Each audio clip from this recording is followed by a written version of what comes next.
सगळ्यात आधी आपण जाऊयात नांदेडमध्ये. नांदेडमधून कमलाकर बिरादार आणि त्याचबरोबर ज्ञानेश्वर पवार हे आपल्यासोबत जोडले गेले आहेत. नागपूरमधून कमलाकर यांच्याकडे जाऊयात, कारण या ठिकाणी आपण बघतोय की आज डबल निकाल आहे. एकीकडे लोकसभा पोटनिवडणुकीचा निकाल आणि दुसरीकडे विधानसभेचा सुद्धा निकाल येणार आहे, त्यामुळे त्याविषयी जास्त उत्सुकता पाहायला मिळते. कमलाकर, काय सांगाल, किती वाजेपर्यंत साधारणतः मतमोजणीला या ठिकाणी सुरुवात होऊ शकते? कशा पद्धतीची तयारी तुम्हाला दिसतेय?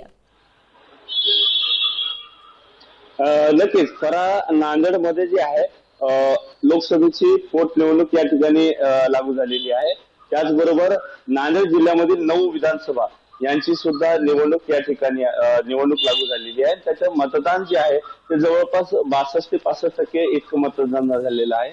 आणि त्यामध्ये जर बघितलं तर नांदेड जिल्ह्यातील लोकसभाची जे मतमोजणी आहे ती नांदेड स्वामी रामानंद तीर्थ विद्यापीठामध्ये ही होणार आहे. आणि त्याच ठिकाणी 6 विधानसभेची सुद्धा मतमोजणी त्याच ठिकाणी होणार आहे. एकूण जर बघितलं तर 84 टेबल असणार आहेत आणि त्यामध्ये 24 ते 28 हे राऊंड होणार आहेत. त्याच्यामध्ये ही मतमोजणी होणार आहे.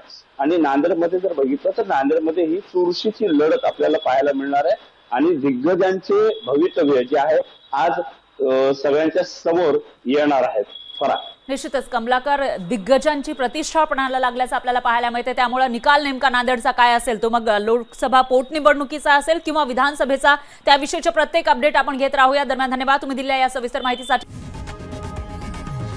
लोकशाही मराठी ऐका, पहा, जागरूक रहा.